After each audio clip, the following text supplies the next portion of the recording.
निराला और कोई नहीं है। भोलेनाथ से निराला, शंभुनाथ से निराला और कोई नहीं है, और कोई नहीं है, और कोई नहीं है।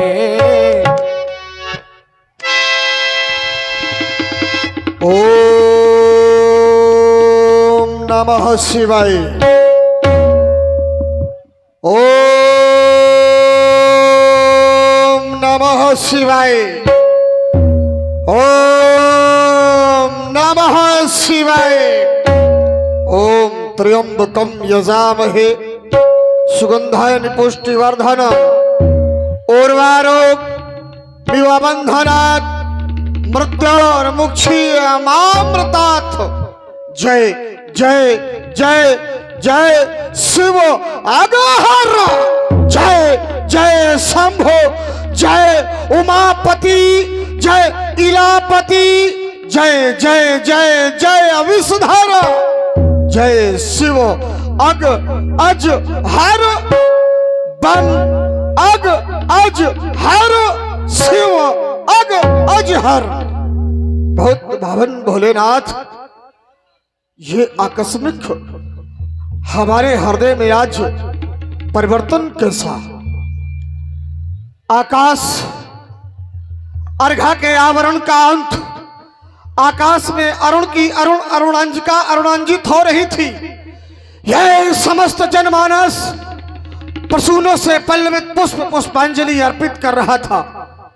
कितना सुहावना समय था। एक और उषा यह अपने सुनहरे तीरों को बरसाती हुई यह मानो और लक्ष्मी की भांत यह सुशोभित हो रही थी। एक और प्रकृति अपनी किल्लौलियों के साथ यह किल्लौल करता हुआ ऐसे स्वच्छ सुंदर समय के संसर्ग में आज उस प्रकृति का कण-कण हंस रहा था। तत्क्षण मेरे कंद रंध्रों में सुनाई देने वाली ये प्रतिध्वनि, कौन कह रहा सावधान सावधान सावधान? यह सावधान करने वाला कौन? ये किसने आग लगाई? यह किसने आग लगाई? यह धाए धाए और जलता है उपवन, यह कलियां फिकल सुमन है उन्मन। क्यों इस मधुर मंडली में यह छाया कंदन? क्यों घोर हताशा छाई? यह किसने आग लगाई? आखिरकार कौन सा ऐसा कारण है और जिस कारण आज अपने आराध्य के ध्यान से हमारा ध्यान अन्यत्र और कहीं जाने लगा? इस ध्यान का, इस हृदय का आकर्षण अन्यत्र कहीं होने लगा? कहीं ऐसा तो नहीं आज यह दिगंत क्यों फड़क रहे? क्या आदित्यों में संग्राम हुआ या फिर उन षड्यंत्री आदित्यों ने कोई नया समर आरच दिया? याद कराओ भोले महेश, ऐसा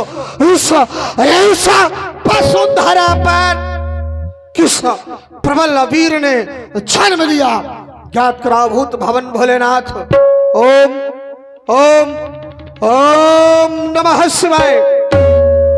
ज्ञात हो गया मिथिला में आज सीता का स्वयंवर। सीता सीता शब्द जैसे ही मुख में आता है तो इस हृदय में एक श्रद्धा भाव, भक्ति भाव जागृत हो जाता है। सीता क्या है? सीता कोई साधारण कन्या नहीं है। सीता सीता वैभव लक्ष्मी सीता, मोक्ष लक्ष्मी सीता। सीता जगत जननी है, जगत परांबा, वह आदि शक्ति सीता। और सीता का स्वयंवर मिथिलांतर्गत आदि शक्ति जही जग उपजाया सो अवतरी मोर यह माया। वह आदि शक्ति जगत जननी सीता का वर्ण मिथिला के अंतर्गत। सीता जब कोई साधारण कन्या ही नहीं है तो क्या संसार के साधारण मनुष्यों को वर्ण करने की क्षमता हो सकती है ना?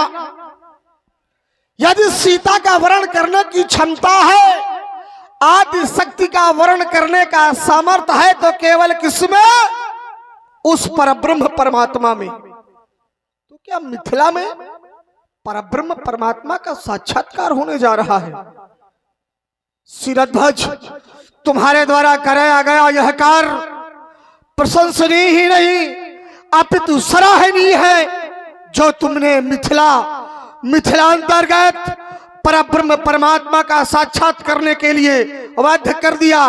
साधुभाव शिरध्वज, परंतु ये क्या घन में घर घोर घन घड़ाहट की घोर ध्वनि कैसी? ये कौन पुष्पों से सजे विमान, या दूसरी तरफ असुरों के विमान? ये राक्षस कहीं ऐसा तो नहीं क्योंकि उस अधिवेशन आयोजन का दूसरा नाम धनुष यज्ञ है, तो यज्ञ को सुनकर के ये राक्षस मिथिला की ओर जा रहे हो, क्योंकि राक्षसों का कार्य ही है देखत यज्ञ और निशाचर धावई। कहीं ऐसा तो नहीं कि ये मिथिला जा रहे हैं? और यदि तुम मिथिला की ओर जा रहे हो तो फिर सावधान सावधान सावधान, यदि मुझसे पहले पहुंचकर मिथिला में तुमने कोई अनुचित कृत्य कर डाले तो आज पड़ेंगे जानकी तुम्हारे लाले। सावधान हो जाओ, हम भी मिथिला की ओर आ रहे हैं, सावधान।